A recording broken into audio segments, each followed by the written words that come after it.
Salut tout le monde et bienvenue sur Occitanie Comics. Aujourd'hui, je vais faire une petite review de tout un comics qui est en fait tout autour de moi. Vous l'aurez compris, il s'agit de Lock and Key.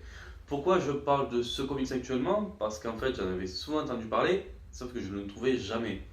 Et vu que récemment Milady a ressorti toute l'œuvre en 3 intégrales, j'ai décidé de l'acheter sur le coup et donc voici du coup ce que j'en pense. Alors tout d'abord, Lock and Key, qu'est-ce que c'est? Eh bien tout simplement déjà, il s'agit donc d'une œuvre de Joe Hill et Gabriel Rodriguez qui raconte une histoire très intéressante. Le synopsis de base, et comme on le découvre en fait lors du premier chapitre, on va suivre la famille Locke qui se trouve donc dans leur maison de vacances et deux personnes qui sont donc des élèves de la même école que Tyler le fils vont arriver donc pour tuer le père Randall et par la même occasion aussi vont profiter donc pour violer la mère Nina et essaieront en même temps plus ou moins donc de tuer les autres enfants dont Tyler. Durant cet événement, Tyler va essayer de se protéger et tuer un des deux assaillants et l'autre assaillant lui réussira du coup à fuir. Et donc ils vont partir pour se protéger à Chaos, la maison donc de Duncan, le frère de Randall, afin donc d'être en sécurité. Et du coup la famille partira là-bas. Sauf qu'en fait il s'avérera que pendant leur séjour, Bod, le plus jeune de la famille, découvrira une clé étrange en fait dans cette maison qui en passant, en ouvrant une porte en passant, il se transforme en fantôme en fait, son esprit quitte son corps et il commence à se balader. Et c'est à partir de là donc commence toute l'œuvre. C'est à partir de ce moment vraiment intriguant. Et je ne vais pas vraiment raconter toute la suite, mais c'est vraiment quelque chose de génial. Alors en plus à savoir, c'est que justement le récit est vraiment bien mené sur deux détails en fait. Tout d'abord, lié aux clés, en fait il y a une tonne de clés magiques qui se trouvent tout autour dans la propriété et tout ça, avec des pouvoirs tous aussi farfelus les unes que les autres, mais j'y reviendrai plus tard. Et en fait ce qu'il faut savoir, c'est que justement les trois intégrales suivent une logique assez particulière. La première intégrale, en fait, avec Bod, on va découvrir plusieurs styles de clés, petit à petit découvrir les pouvoirs, mais voilà, ça va y avoir que deux trois clés, normalement il me semble bien, sur toute l'intégrale. Donc sur à peu près 300 pages, il me semble, on doit avoir pratiquement deux trois clés. C'est vraiment une découverte. Le tome 2, les clés ne sont plus un mystère en fait, et du coup il y en a qui vont arriver à l'appel. Je crois que sur un chapitre ou deux chapitres, on va découvrir une dizaine de clés différentes, où en fait ce sera plus la manipulation des clés, et en même temps découvrir un peu l'ennemi, ce qui s'y passe. Et le troisième intégral, toujours lié sur les clés, où là par contre on va découvrir l'origine des clés, toute l'histoire liée aux clés et tout ce qui se passe. Et justement voilà, le fait que ce soit bien mené, que la première intégrale soit plus une découverte, la deuxième vraiment l'explosion des clés et après découvrir l'origine, est déjà un fondement super génial en lui-même en fait. C'est vraiment voilà, on découvre toute l'histoire, tout est bien mené. Et tout en suivant les clés et tout le récit, en fait, on a un seul ennemi, qui est donc Dodge au final. Je ne révélerai pas la véritable identité, mais c'est Dodge en fait, l'ennemi, et qui lui aussi progresse plus ou moins tout le long des intégrales. En fait, ce n'est pas vraiment tout le long des intégrales, mais plutôt des tomes, parce qu'à la base, en fait, ce sont 6 tomes qui ont été regroupés en 3 intégrales. Et Dodge, au départ, en fait, dans le premier tome, c'est un esprit, tout simple, en fait, c'est un écho qui vit dans un puits et qui cherche à se libérer. Suite à cela, en fait, il va commencer à prendre forme humaine. À partir du début deuxième tome ou fin premier tome, il commence à prendre forme humaine et du coup deviendra un être vivant, se baladant et tout ça. Et puis plus tard dans le récit, il changera encore de forme. Et voilà, c'est en fait c'est le côté génial d'un cet ennemi, c'est toujours le même, mais différemment. Il change. En fait, il est tellement intelligent qu'il prévoit beaucoup de choses à l'avance. Il fait beaucoup de choses et justement, du coup, en fait, il change tout en restant le même. Et des fois, c'est magnifique quand on le voit se sortir de certaines situations. C'est juste magnifique. Et du coup, revenons au sujet principal. Dans Lock and Key, la partie principale et tout le fondement même du récit, ce sont les clés et tout ce qui se cache derrière. Les clés, en fait, ce sont des clés qui sont toutes simples, mais en fait, elles ont toutes des formes différentes, avec des pouvoirs spécifiques, qui peuvent être géniaux, basiques, mais vraiment parfois farfelus. Il y a franchement, à deux têtes comme ça, je dirais, il doit y avoir une vingtaine de clés différentes. Et franchement, elles sont toutes géniales. C'est en fait comme on le perçoit dans le comics, et à la base, ces clés, c'est pratiquement un jeu. Même si, en fait, tout au long du comics, on se rend compte du pouvoir destructeur qu'elles peuvent avoir et de tout ce que cela peut faire. Mais du coup, voilà, comme je dis, il y a des pouvoirs qui sont parfois basiques, comme par exemple la clé Hercule, qui... Ah oui, alors, petite spécificité d'ailleurs, on parle souvent de clés, mais parfois ce ne sont pas que des clés, mais toute une sorte d'artefact ou quelque chose comme ça. Par exemple, la clé Hercule, c'est plus un collier en fait qu'on porte, et avec ça, on devient super musclé. On a aussi une clé, je sais plus le nom exact, qui permet donc par exemple d'avoir des ailes et de voler. Ou par exemple une clé qui tout simplement en fait nous donne accès à une couronne, et cette couronne nous permet de contrôler les ombres, leur donner forme, une forme tangible, et en fait de pouvoir les contrôler, les utiliser. Voilà, il y a vraiment des pouvoirs intéressants. Et des fois, il y a des pouvoirs un peu plus farfelus, comme par exemple ce que j'expliquais au début avec Bod, qui en utilisant une clé et passant une porte, son esprit sort de son corps. C'est déjà quelque chose de farfelu, mais on trouve une autre clé vraiment farfelue, mais qui s'avère vraiment utile. Je crois presque que c'est l'esprit même de tout le comics, elle est dans cette clé. C'est la clé de tête qui en fait permet donc d'ouvrir la tête et parfois de retirer des idées ou des souvenirs, des choses comme ça. Donc les pouvoirs, voilà, c'est vraiment des choses farfelues parfois, mais c'est toute la magie du comics, c'est tout le fondement même. Mais là où Lock and Key en fait réussit à être balèze, c'est que comme je dis, la magie, les clés, le méchant, c'est toute la base, tout le fondement même de l'univers. Mais en dehors de ça, il y en a vraiment des choses très intéressantes qu'on retrouve à l'intérieur. Il y a vraiment beaucoup de sujets assez matures qui sont utilisés. Par exemple, Nina, la mère, qui donc suite au meurtre donc, de son mari et le viol qu'elle a subi, vire tout au long du comics. En fait, elle devient alcoolique, elle boit tout le temps. Des fois, elle en peut plus, le soir, elle va réveiller donc le cadet Tyler pour des fois avoir des conseils avec lui. Des fois, elle est tellement bourrée qu'elle sait plus ce qu'elle fait. Elle est en pleurs. Des fois, même, elle perd le contrôle. Une fois, par exemple, il y a un moment, elle perd le contrôle et Kinsey, qui est la fille et un peu la rebelle de la famille, qui n'hésite pas à dire ce qu'elle pense de sa mère. Une fois, par exemple, elle se prend une gifle. Et en fait, c'est bête, mais c'est exactement le comportement que peut avoir une personne alcoolique. Elle perd vraiment elle est perdue, elle ne sait pas quoi faire, elle se plonge dans l'alcool, mais elle voit bien qu'elle devient un boulet pour les personnes qui l'entourent. Et on le voit, franchement, les enfants, ils vivent eux-mêmes, ils n'ont plus besoin de la mère, et presque parfois c'est eux qui s'occupent de la mère. Donc il y a plein de sujets comme ça. On a Duncan avec son homosexualité aussi, qui par exemple est parfois mal vu aux USA et on le voit souvent dans le comics. On a aussi par exemple Tyler qui en fait change un peu dans sa psyché. Au départ, comme je le dis, vu qu'il se défend lors de l'attaque de son père où il tue quelqu'un, on le voit sur les premiers chapitres par exemple, souvent douter par rapport à ce meurtre, voire le meurtre qu'il a commis un peu partout. Par exemple, donne une idée, je crois qu'à un moment il refait un chemin de dalle, il a une dalle dans la main et il se revoit avec la pierre et un cadavre devant lui. C'est vraiment voilà, l'effet des fois que quand on ne veut pas tuer quelqu'un mais qu'on le fait quand même, c'est un traumatisme qu'on a. Puis après, il y a un autre traumatisme qui se forme petit à petit, c'est qu'en fait, il est au courant du danger qu'il y a, des pouvoirs des clés, et petit à petit, en fait, il fait tout pour défendre sa famille, au point en fait, de vraiment s'isoler, des fois de ne pas parler. C'est voilà, il y a plein de choses comme ça. Mais je pense que la psyché la plus intéressante qu'on nous montre, c'est celle de Kinsey, qui en fait est une grande pleureuse, une grande peureuse. Au début du comics, elle passe son temps à pleurer, elle est en larmes pour tout et pour rien. Et puis en fait, quand elle découvre du coup la capacité de la clé de tête, elle décide de s'enlever deux idées en elle. En fait, ce sont deux petites idées de personnes qui sont sa peur en fait et sa partie donc pleureuse. Et à partir de là, du coup, elle va être tout le temps, elle va pas, franchement, elle ne va pas aller contre le danger. Elle sait quand elle va être en danger ou pas, mais elle ne va pas pleurer, elle va être un peu plus vaillante et tout ça. Et de base, l'idée même par exemple de ce concept est génial. Mais en fait, petit à petit, Kinsey se rend compte que ce qu'elle a fait, c'était une mauvaise idée sur le fait que parfois, ben justement, elle est trop sûre d'elle et compagnie, et elle fait des choses vraiment dangereuses et des choses destructrices. Et justement, le fondement même de ce genre de concept est génial. Et c'est ce qu'on trouve souvent dans le comics. Et après, il y a d'autres choses. Par exemple, là, c'est un truc plus enfantin, mais par exemple, Bod qui découvre les clés.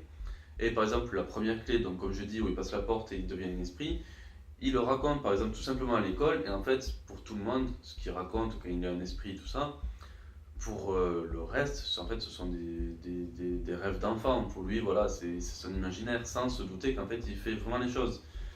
Et du coup, c'est là aussi toute la beauté, c'est qu'en fait, voilà, l'innocence d'un enfant, où des fois, on ne porte pas vraiment conscience de ce qu'il nous dit. Par exemple, il pourrait nous dire qu'il a vu quelque chose là, on irait voir avec lui, ça n'y est plus, et on se dira qu'il a rêvé. Alors que peut-être, par exemple, cette chose était vraiment là.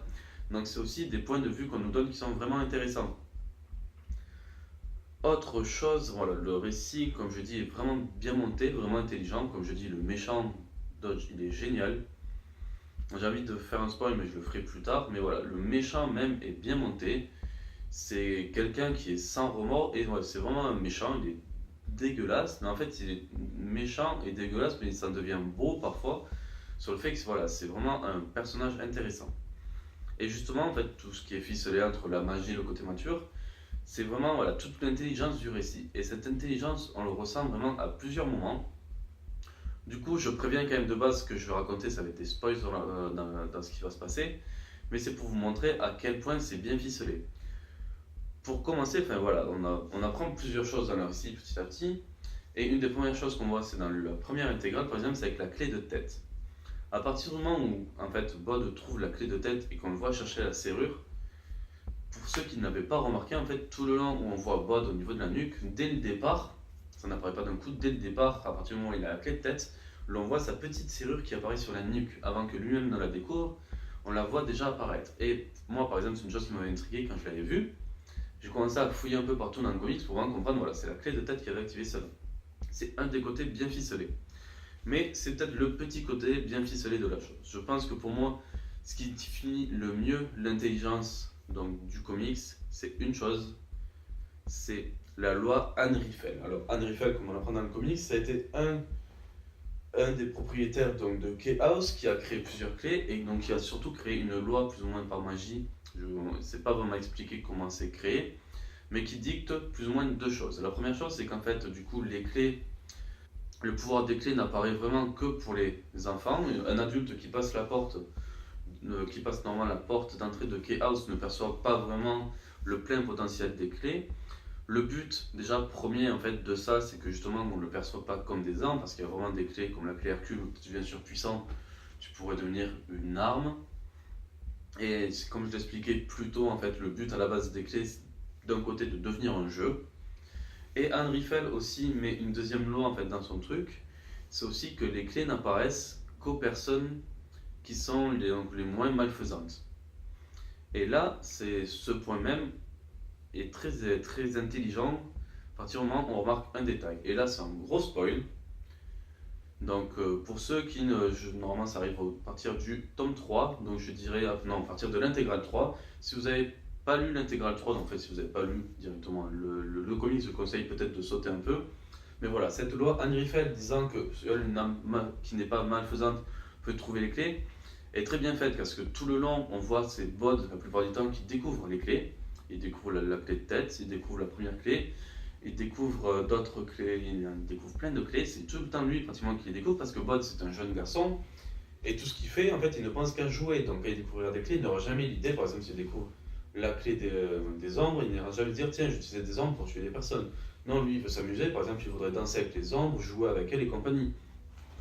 Et à partir du moment, donc, vers la fin de l'intégrale 2 ou de l'intégrale 3, quand justement Dodge change de corps pour apparaître dans celui de Bod, et donc que Bod se retrouve en tant que simple esprit, si vous n'avez pas remarqué, la dernière clé qui est plus ou moins découverte, c'est donc la clé de l'horloge. Et en fait, qui découvre cette clé? C'est Tyler. Pourquoi? Parce qu'en fait, Bod n'est plus la personne qui ne sera pas malfaisante vu que Dodge est à l'intérieur et qui veut attraper toutes les clés et pratiquement tuer toute la famille.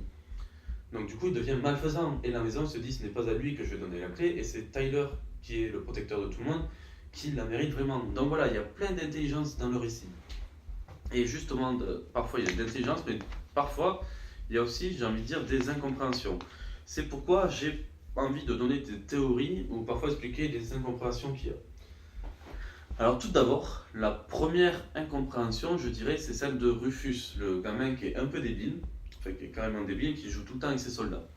C'est clairement une incompréhension parce qu'il me semble que rien n'a été montré là-dessus. C'est qu'en fait, ces soldats, ils se projettent plus ou moins dans ces soldats. J'ai l'impression, des fois, on le voit, certains chapitres le suivre dans son manège.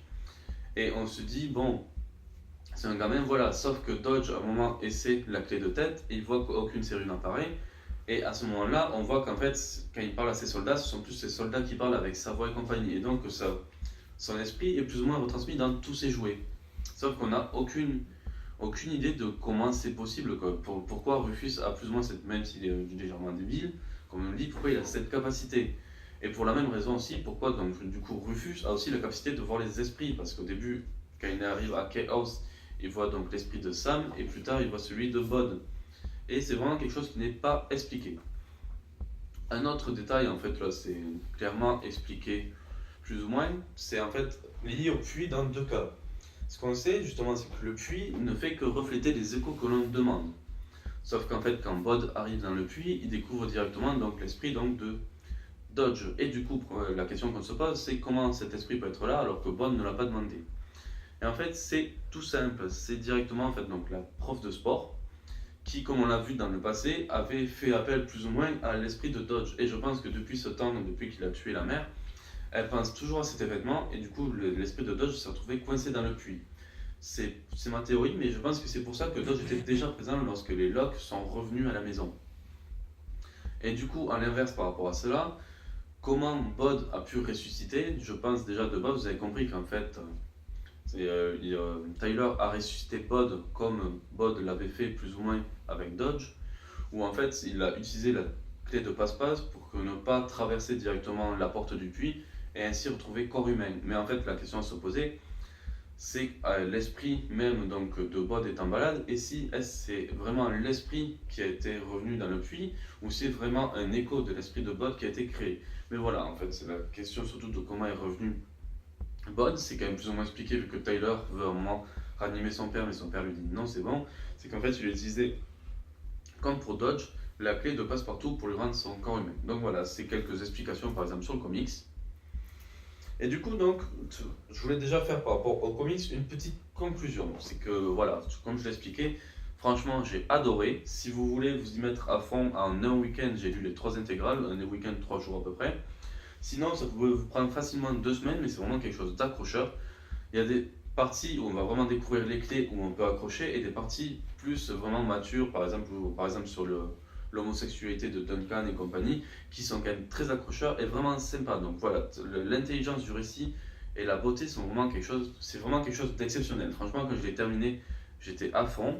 J'ai même versé ma larme à la fin tellement c'est beau, mais c'est vraiment un super comics.